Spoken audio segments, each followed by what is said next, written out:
This is class 12th physics paper 2023। आइए हम solve करते हैं। क्वेश्चन नंबर 1 में आपको एक डाइपोल लेंथ दे रखी है 2 सेंटीमीटर, जिसको अगर हम मीटर में कन्वर्ट करें तो 0.02 मीटर होगा। Angle theta is 30 degree. आपको electric field is also given and torque tau equals to also given. तो आपको चार्ज पूछा है, तो torque equal to P E sine theta. अगर मैं सारी की सारी वैल्यू पुट करता हूँ तो मुझे क्या मिलेगा सॉल्व करने पे? Q equals to 4 into 10⁻⁻6 Faraday, जो कि है ऑप्शन ए। This is 1। ठीक है जी। अगर मैं क्वेश्चन नंबर 2 की बात करता हूँ, क्वेश्चन नंबर 2 की, तो क्वेश्चन नंबर 2 ध्यान से देखिए क्या बोल रहा है कि दो आपके पास दो वायर है, ठीक है, हॉरिजॉन्टल थिन वायर है। आप इनको ऐसे भी पुट कर सकते हैं। हॉरिजॉन्टल बोला है इस तरफ और इस तरफ, दोनों अपोजिट डायरेक्शन में हैं। मैं मैग्नेटिक फील्ड की बात करूँ तो पहले वायर की वजह से भी इनटू द प्लेन आएगा, दूसरे वायर की वजह से भी इनटू द प्लेन आएगा, तो नेट मैग्नेटिक फील्ड आएगा डी। क्यों? क्योंकि अगर दोनों का मैग्नेटिक फील्ड बी है तो 2 times of B, where B is μ0I upon 2πd। तो कितना आया? μ0I upon πd। यहाँ पे डी आर दे रखा है तो वर्टिकली डाउनवर्ड। थर्ड क्वेश्चन में देखें तो सिलिकॉन आंसर होगा, क्योंकि सिलिकॉन एक डायमैग्नेटिक मटेरियल है, जो कि हम अगर बात करें तो सिलिकॉन जो होता है इंट्रिंसिक मटेरियल होता है, सेमीकंडक्टर में यूज़ करते हैं, तो ये पैरामैग्नेटिक प्रॉपर्टी शो नहीं करेगा उतना ज़्यादा। तो इसका एक्सटर्नल मैग्नेटिक फील्ड जो शो किया जा रहा है वो इसका ऑप्शन नहीं होगा। क्वेश्चन नंबर 4 की मैं बात करूँ तो क्वेश्चन नंबर 4 में कितना आंसर होगा? तो क्वेश्चन नंबर 4 में आपको क्या दिया है कि मैग्नेटिक फील्ड जो है dB/dt जो है उसकी वैल्यू दे रखा है कितना? 1। आपको नंबर ऑफ टर्न्स 100 दे रखा है, आपको स्क्वायर की साइड दे रखी है, और आपसे पूछा कि कितना EMF इंड्यूस्ड होगा। तो EMF इंड्यूस की मैं अगर फॉर्मूला लगाऊं तो -n d∅dt होता है, वेयर -n d/dt और फाई की जगह क्या रखोगे? b इंटू ए, तो -n a dB/dt आएगा। अगर नंबर ऑफ टर्न्स 100 रख दे, एरिया हम मीटर स्क्वायर में निकाल लें तो हमारी एरिया जो होगी वो कितनी होगी? 0.1 इंटू 0.1, जो कि हो जाएगी 0.01। सॉल्व करें तो इसका जो एग्जैक्ट आंसर आएगा क्वेश्चन नंबर 4 का वो आएगा 1 वोल्ट, यानी ऑप्शन डी। क्वेश्चन नंबर 5 में बात करें तो गामा रेस की वेवलेंथ सबसे कम होती है, वो अप्रॉक्स अगर गामा रेस की मैं वेवलेंथ की बात करूं तो गामा रेस की वेवलेंथ की बात अप्रॉक्स वैल्यू होती है 1 इंटू 10⁻⁻6 नैनोमीटर। ठीक है। अगर मैं क्वेश्चन नंबर 6 की बात करूं तो मुझे पता है कि फ्रिंज विड्थ की बात कर रहा है, फ्रिंज विड्थ होता है λd/d और थीटा होता है λ/d। तो अगर इसकी मैं बात करता हूं तो λd/d अगर d इंक्रीज करेगा तो फ्रिंज विड्थ इंक्रीज करेगा, और थीटा जो है एंगुलर सेपरेशन, उसमें कहीं भी कैपिटल D नहीं है स्क्रीन डिस्टेंस स्लिट से, तो यानी थीटा पे कोई फर्क नहीं पड़ेगा, तो इसका ऑप्शन है सी। मैं नेक्स्ट क्वेश्चन की बात करूं क्वेश्चन नंबर 7 में, तो हमको पता है कि आइंस्टीन के इक्वेशन के द्वारा E इक्वल्स टू hc/λ या h न्यू होता है। तो मैं पहले दो इक्वेशन को लेता हूं, यहाँ से लैम्डा कैलकुलेट करता हूं तो लैम्डा आएगा hc/E। This is the third answer. Question number बात करूं डेंसिटी की, तो डेंसिटी की जो वैल्यू होती है वो कांस्टेंट होती है, डेंसिटी चेंज नहीं होता है। डेंसिटी की वैल्यू होती है 3 इंटू 3/4π अपॉन में r0 अगर इसको मैं कैलकुलेट करूं तो इसकी वैल्यू अप्रॉक्स आती है 2.3 इंटू 10⁻17 kg/m³, जो कि कांस्टेंट होती है, मास पे डिपेंड नहीं करता है, तो रेशियो कितना आएगा? 1। एनर्जी रिक्वायर्ड बात करूं इलेक्ट्रॉन की जंप करने के लिए तो वो 1.1 इलेक्ट्रॉन वोल्ट की एनर्जी होती है। क्वेश्चन नंबर 10 में मैं कैलकुलेशन कर रहा हूं, तो क्वेश्चन नंबर 10 का कैलकुलेशन करूं अगर मैं, तो क्वेश्चन नंबर 10 में E का फॉर्मूला पहली बात लिखो -13.6 Z² upon n²। Hydrogen atom की बात हो रही है तो हाइड्रोजन एटम के लिए एटॉमिक नंबर 1 होता है, तो Z की वैल्यू 1 हो गई। अगर हम n की वैल्यू 1 रखें तो E1 हमारा आ जाएगा -13.6, n की वैल्यू अगर 2 रखें तो E2 हमारा आ जाएगा -3.4 इलेक्ट्रॉन वोल्ट। सारी की सारी वैल्यू इलेक्ट्रॉन में वोल्ट में आएगी। अगर n की वैल्यू 3 रखूं तो मेरा आंसर आ जाएगा -1.4 इलेक्ट्रॉन वोल्ट। अगर मैं n की वैल्यू 4 रखूं तो मेरा आंसर आ जाएगा -0.85 इलेक्ट्रॉन वोल्ट। सारी की सारी अगर वैल्यू कैलकुलेट की जाए तो जब इलेक्ट्रॉन जंप करके फर्स्ट में देखिएगा, जब फर्स्ट वाले में आपका थर्ड से 1 में आ रहा है, यानी पहले वाले में मैं बात करूं तो E3 माइनस E1 करूं, डेल्टा ई एनर्जी रिक्वायरमेंट में अगर देखूं तो highest energy have the highest energy. अगर गैप की बात करता तो मैं डेल्टा ई निकालता, लेकिन यहाँ कह रहा है identify the transition in which emitted photon will have the highest energy. Emitted photon highest energy रखेगा। तो सॉल्व करते समय मैंने क्या देखा कि डेल्टा ई निकालूं अगर मैं, तो डेल्टा ई के हिसाब से first option is the right option. But अगर केवल एक की बात करता है, वैसे एक की नहीं, डेल्टा एनर्जी गैप फोटोन से कितना एमिट कर रहा है, तो वो फर्स्ट ऑप्शन आएगा।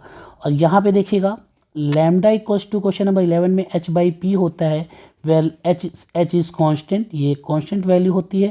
तो दिस इज़ लैम्डा पी जो कि एक कांस्टेंट होता है, और जब भी lambda P X Y equals to constant का टर्म आता है तो एक हाइपरबोलिक टर्म फॉलो करता है, यानी डी ऑप्शन। मैं अगर बात करूं क्वेश्चन नंबर 12 की, तो क्वेश्चन नंबर 12 में देखिएगा कि अगर आप 4 माइक्रोफेरेड के 2 लोगों को सीरीज़ में ऐड कर दीजिए और तीसरा जो है उनसे पैरेलल में ऐड कर दीजिए, तो देखिए 4 4 4 जो सीरीज़ में है उनका इक्विवेलेंट निकालिए अगर इनका, तो क्या आ जाएगा 4 × 4 डिवाइड बाई 4 + 4, सॉल्व करेंगे 2 आया। अब ये इसके साथ सीरीज पैरेलल में है तो 2 + 4 कितना आ गया 6 माइक्रोफेरेड, यानी 2 लोग सीरीज़ में होंगे, थर्ड वन पैरेलल में होगा। यहाँ पे कह रहा है इंडक्टिव रिएक्टेंस की बात कर रहा है और कैपेसिटिव रिएक्टेंस की बात कर रहा है, तो इंडक्टिव ओमेगा एल होता है, दिस इज़ 1/ω_c। सॉल्व करें तो दिस इज़ ω² LC, यानी फर्स्ट ऑप्शन। क्वेश्चन नंबर इसमें बात करूं, अगर 2 फ्रिंजेस कोइंसाइड करती हैं तो n1 λ1 = n2 λ2 दोनों का कोइंसाइड करेगा। n1 हमारी थर्ड ब्राइट फ्रिंज है, λ1 हमारा 700 है। n2 की बात करूं तो n2 हमारा 5th है, λ2 पूछ रहा है, तो λ2 = 3 × 700 डिवाइड बाई 5, कट करने के बाद मुझे क्या मिला 420 नैनोमीटर, यानी फर्स्ट ऑप्शन। अगर मैं बात करूं रेडियस की, तो रेडियस की वैल्यू होती है 0.529 n² z, तो r is directly proportional to n², this is the first option. अगर मैं बात करूं क्वेश्चन नंबर असर्शन रीजन की, तो कह रहा है the resistance of intrinsic semiconductor की बात कर रहा है। ध्यान से देखिएगा, रेजिस्टेंस ऑफ इंट्रिंसिक सेमीकंडक्टर की मैं बात करूं तो इंट्रिंसिक सेमीकंडक्टर में होता क्या है, अगर आपने टेम्परेचर बढ़ाया तो इलेक्ट्रॉन क्या करेंगे, बैलेंस बैंड से कूद के किस में चले जाएंगे, कंडक्शन, बैलेंस बैंड से कूद के वो कंडक्शन बैंड में जाएंगे, यानी कंडक्टिविटी जब बढ़ेगी तो रेजिस्टेंस क्या करेगा, डिक्रीज करेगा। यानी ये एक सही कह रहा है कि resistance of semiconductor decreases with increase in temperature. और क्या कह रहा है, the number of conduction electron as well as hole increases in the intrinsic semiconductor. Obvious सी बात है, अगर इलेक्ट्रॉन कूद के यहाँ जाएंगे तो कंडक्शन बैंड के इलेक्ट्रॉन इंक्रीज करेंगे, और होल्स जो यहाँ पे इलेक्ट्रॉन जा रहा है वो प्लस बढ़ा रहा है, यानी होल्स भी बढ़ा रहा है, तो option A is the right answer. अगर मैं यहाँ पे बात करूँ तो मैं क्या देखूँगा कि ये व्हीट स्टोन ब्रिज है, अगर आप बनाना चाहें तो देखिएगा ये व्हीट स्टोन ब्रिज है, इसको अगर सॉल्व करना चाहें देखिए क्या ये बैलेंस है, अगर आप खुद देखें तो क्या ये बैलेंस है। यहाँ से देखिए P/R = Q/S आ रहा है क्या, नहीं, तो असर्शन क्या है, रॉन्ग है। और रीजन की मैं बात करूँ अगर, तो मैं रीजन देखूँ for a balance bridge small current should flow through the galvanometer, इसका मतलब ये बात कर रहा है कि बैलेंस में सर्किट से गैल्वेनोमीटर से भी करंट पास होता है, नहीं, यहाँ पे IG 0 हो जाता है बैलेंस में, यानी डी ऑप्शन है, ये एकदम क्या कह रहा है, गलत कह रहा है। अब आइए अगर मैं बात करूँ क्वेश्चन नंबर 18 की बात करूँ, कह रहा है the deflecting torque acting on a current circular loop. ध्यान से देखिएगा, टॉर्क की बात कर रहा है, अगर इस सर्कुलर लूप में आप करंट दौड़ा दीजिए तो इसमें जो मैग्नेटिक मूवमेंट आएगा वो कहाँ आएगा, इनटू द प्लेन। अपना right hand curl rule use करिए, करंट के अलॉन्ग अपनी उंगलियों को मोड़िए तो अंगूठा डाउनवर्ड जाएगा इनटू द प्लेन, तो यानी मैग्नेटिक मूवमेंट की डायरेक्शन ये होगा। टॉर्क क्या होता है, और मैग्नेटिक फील्ड भी अगर इनटू द प्लेन या आउट ऑफ द प्लेन है तो टॉर्क क्या होता है, vector M cross vector B। पहली बात तो ये क्रॉस प्रोडक्ट होता है, और जब दोनों एक ही डायरेक्शन में होंगे तो थीटा 0 हो जाएगा, और इसको सॉल्व करोगे तो MB साइन थीटा आता है और साइन थीटा 0, यानी ये भी सही कह रहा है। और ये डॉट प्रोडक्ट की बात कर रहा है तो ये गलत कह रहा है, यानी ये कौन सा ऑप्शन है 18 का, C ऑप्शन है। क्वेश्चन नंबर जाइए, क्वेश्चन नंबर 18 के बाद हम आते हैं क्वेश्चन नंबर 22 पे। इन्होंने ये कहा है कि कितना इलेक्ट्रोस्टैटिक पोटेंशियल एनर्जी होगी, तो इलेक्ट्रोस्टैटिक पोटेंशियल एनर्जी की बात करूं तो जो Q चार्ज की वजह से होगी, इन दोनों चार्ज के आपस की वजह से अगर मैं चेक करूं तो कितना होगा, Q into minus Q divided by L. इन दोनों की वजह से अगर कैलकुलेट करता हूं तो Q into Q divided by L, ठीक है। और अगर इन दोनों के आपस की वजह से चेक करता हूं तो minus Q into Q divided by L, ठीक है। आप ध्यान से अगर देखने की कोशिश करें तो ये भाई साहब कट जाएंगे, बचेगा केवल क्या, माइनस के क्यू स्क्वायर अपॉन एल, ठीक है। अब ध्यान से देखिएगा, पॉइंट डी पे इन्होंने पूछा है कि पॉइंट डी पे क्या इलेक्ट्रिक पोटेंशियल आएगा पॉइंट डी पे। तो अगर ये पूरा का पूरा एल है या तो ये इतना हाफ होगा एल बाई टू, और अगर इसको हम कैलकुलेशन करके निकालें तो ये वाली वैल्यू कितनी आ जाएगी, सॉल्व करके अगर आप देखिए तो ये वैल्यू आ जाएगी √3 एल बाई टू। तो ध्यान से देखिए, इस माइनस चार्ज की वजह से जो पोटेंशियल डी पे आएगा वो कितना आएगा, माइनस के Q upon L by two. इसकी वजह से आएगा सी की वजह से के Q upon L by two, और जो डी क्यू की वजह से, कैपिटल क्यू की वजह से जो डी पे आएगा वो आएगा के capital Q upon √3 L by two, ठीक है। ये दोनों कट गए तो आंसर आया 2 KQ अपॉन √3 एल। ये सेकंड पार्ट का आंसर है और ये फर्स्ट पार्ट का आंसर है। क्वेश्चन नंबर 22 डन है। क्वेश्चन नंबर 23 की मैं अगर बात करता हूँ, क्वेश्चन नंबर 23 को ध्यान से देखिएगा। तो क्वेश्चन नंबर 23 में क्या है कि उन्होंने कहा है कि दो आइडेंटिकल सर्कुलर लूप हैं, और दो identical circular loop P and Q हैं जिनकी रेडियस R है। अगर आप इस क्वेश्चन को ध्यान से देखिए तो Q की वजह से जो P Q में है, जिसमें करंट जा रहा है Q में, तो आप क्या नोटिस करेंगे, करंट के डायरेक्शन के अगर अलोंग देखिए तो अगर आप लगाते हैं तो मैग्नेटिक फील्ड की जो डायरेक्शन होगी वो क्या आएगी, राइट हैंड की तरफ जाएगी Q की वजह से, और P की वजह से आउट ऑफ द प्लेन जाएगी। तो इनका जो रिजल्टेंट आएगा वो ये होगा। तो रिजल्टेंट BR जो आएगा वो क्या होगा, √B² plus B² plus 2B into B, और दोनों के बीच का एंगल कितना है, 90 है, तो दिस इज cos 90। तो ये तो जीरो हो गया, ये क्या हो गया, 2B² जो कि बाहर दे के दे देगा √2B। बोलिए हाँ है ना। तो ये आपके क्वेश्चन नंबर 23 का सलूशन था, √2B। अब √2B सर्कुलर लूप की वजह से आपको पता है कितना होता है, B की वैल्यू मुझे बताने की जरूरत है, μ0I अपॉन जो इसकी भी, जो भी इसकी रेडियस हो, रेडियस R है तो μ0I upon 2R। This is the answer. अब मैं बात करूं क्वेश्चन नंबर 24 की।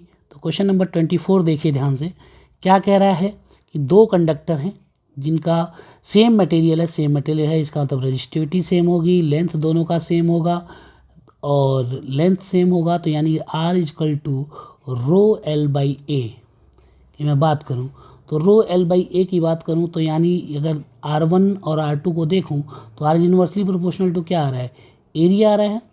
तो यहाँ से एक चीज़ समझ में आ गई कि जिसमें एरिया कम होगा उसमें रेजिस्टेंस ज़्यादा, तो उसमें करंट क्या बहेगा, कम। और ड्रिफ्ट वेलोसिटी का फॉर्मूला होता है NEAVD। तो यहाँ से मुझे एक फॉर्मूला मिला, VD equal to I divided by NEA, ठीक है। और आपको पता है कि VD इक्वल्स टू जो I होता है उसको मैं क्या लिख सकता हूँ, NE डिवाइडेड बाई T, और नीचे ऑलरेडी इसके NE डिवाइडेड बाई A है, तो T NE कट गया तो क्या आया, A/T, ठीक है। तो अब आप ध्यान से देखिए, जिसमें करंट इनका रिलेशन क्या आया कि अगर मैं देखूं ध्यान से कि VD1 कितने, VD का फॉर्मूला आ गया A/T, तो यानी VD1/VD2 इक्वल्स टू क्या होगा, ध्यान से अगर आप सॉल्व करने के तो A1 T1 T2 A2। तो जिसमें कर एरिया कम है यानी करंट कम है, जिसमें एरिया ज़्यादा उसमें करंट ज़्यादा है, तो उनके टाइम का रेशियो कट करेंगे तो ये एक वैल्यू 1 आएगी, जहाँ से VD1 इक्वल्स टू VD2 होगा। क्वेश्चन नंबर मैं 25 की बात करूं, 25 में तो पहली बात आप ये देखिए, इस लाइन का अगर मैं स्लोप निकालूं तो स्लोप क्या होगा, φ/I, और नंबर ऑफ लूप अगर n इक्वल्स टू 1 है, ध्यान से देखिएगा, अगर नंबर ऑफ टर्न्स जो है वो 1 है तो m equal to n φ/I होता है। तो n फाई क्या हो जाएगा, φ/I हो जाएगा 10 - 5 divided by 4 - 2, this is what 2.5 Henry. m की वैल्यू इतनी आ गई 2.5 हेनरी। अगर m की वैल्यू इतनी आ गई तो m का मैंने फॉर्मूला पढ़ा हुआ है क्या, minus EMF divide by DI/dt। EMF दिया है, m दिया है, कैलकुलेट करेंगे तो DI/dt की जो वैल्यू आएगी वो आएगी 40 एम्पियर पर सेकेंड। ठीक है, this is the solution of question number 25। अब मैं बात करूं क्वेश्चन नंबर 27 की। तो क्वेश्चन नंबर 27 कहता है कि आपको I की वैल्यू दी हुई है, तो इसको कंपेयर कर दीजिए I=I0 साइन ओमेगा t से। तो मुझे I0 की वैल्यू मिली 14 एम्पियर, ठीक है, ओमेगा की वैल्यू मिली 100 पाई, ठीक है। तो अब आप आइए, अब आप बड़े आराम से चीज़ों का सोल्यूशन कर सकते हैं। पहले तो सोल्यूशन करेंगे IRMS क्या होता है, I0/√2। इसको अगर शॉर्ट फॉर्म में लिखना चाहें तो 0.07 I0 लिख सकते हैं। तो अगर मैं I0 की वैल्यू रखूं और IRMS कैलकुलेट करूं तो मेरा IRMS आएगा 9.898 एम्पियर। ठीक है, IRMS आ गया। तो अब बड़े आराम से मैं RMS वोल्टेज रजिस्टर में निकाल सकता हूँ। VRMS = IRMS into resistance. इसकी वैल्यू सॉल्व करेंगे तो ये आपकी आ जाएगी 9.898 इंटू रजिस्टेंस की वैल्यू 30 दिया है। सॉल्व करिएगा तो आंसर आएगा अप्रॉक्स 296.94 वोल्ट। ठीक है, उसी तरह अगर मैं बात करूं एक्सेल की, ठीक है, वोल्टेज RMS किस में, इंडक्टेंस में बात करूं तो वो हो जाएगा एक्सेल इंटू IRMS। और एक्सेल क्या होता है, ओमेगा L इंटू IRMS। आपको ओमेगा दिया है, IRMS दिया और L दिया है, सारी वैल्यू दी हुई है, पुट करेंगे तो इसकी वैल्यू आ जाएगी अप्रॉक्स आएगी 395.92 वोल्ट। ठीक है, सिमिलरली अगर मैं सॉल्व करूं क्वेश्चन नंबर आगे देखिएगा 30। क्वेश्चन नंबर 30 का ए फॉर्मूला सीधे आपको पता है कि binding energy equals to what, atomic number into mass of proton plus mass of atom into minus atomic number into mass of neutron minus mass of nucleus. इन total में अगर मैं 931 से मल्टीप्लाई कर दूं तो मेरा आंसर आ जाएगा। अगर मैं सॉल्व करूं और सब पूरा का पूरा जो एटॉमिक नंबर मैं रखूं हीलियम आयन का, हीलियम की बात कर रहा है, अल्फा पार्टिकल की, तो एटॉमिक नंबर 2 है, मास ऑफ प्रोटॉन की वैल्यू गिवन है और मास ऑफ न्यूट्रॉन भी इसमें 2 ही होता है। सॉरी, A-Z की वैल्यू 2 हो जाएगी क्योंकि मास 4 होता है, एटॉमिक नंबर 2।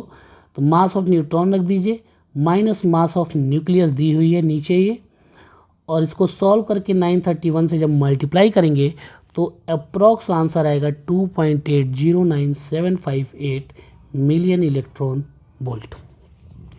ठीक है, अब मैं बात करता हूँ क्वेश्चन नंबर 30 के बी की।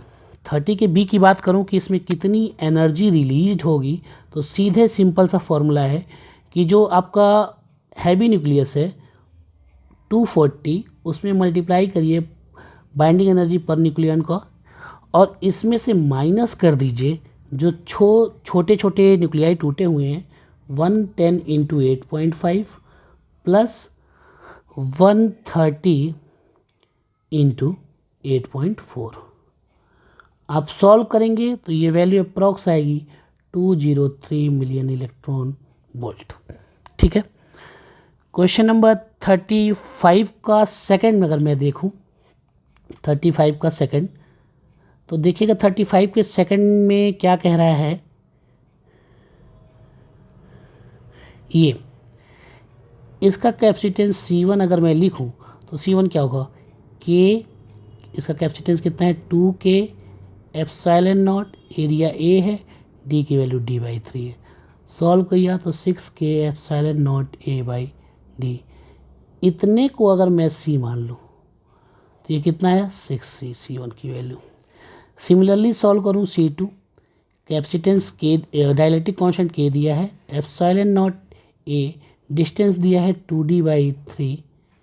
तो मैं इसको सॉल्व करूँ तो अगर K एप्सिलॉन नॉट A/D को C मान लूँ तो 3/2C, और दोनों सीरीज़ में है तो 1/C equivalent equal to 1/C1 plus 1/C2 करके सॉल्व करिए तो शायद अप्रॉक्स आंसर आएगा C इक्वलेंट का 6C divided by 5। This is the solution. Okay, thank you.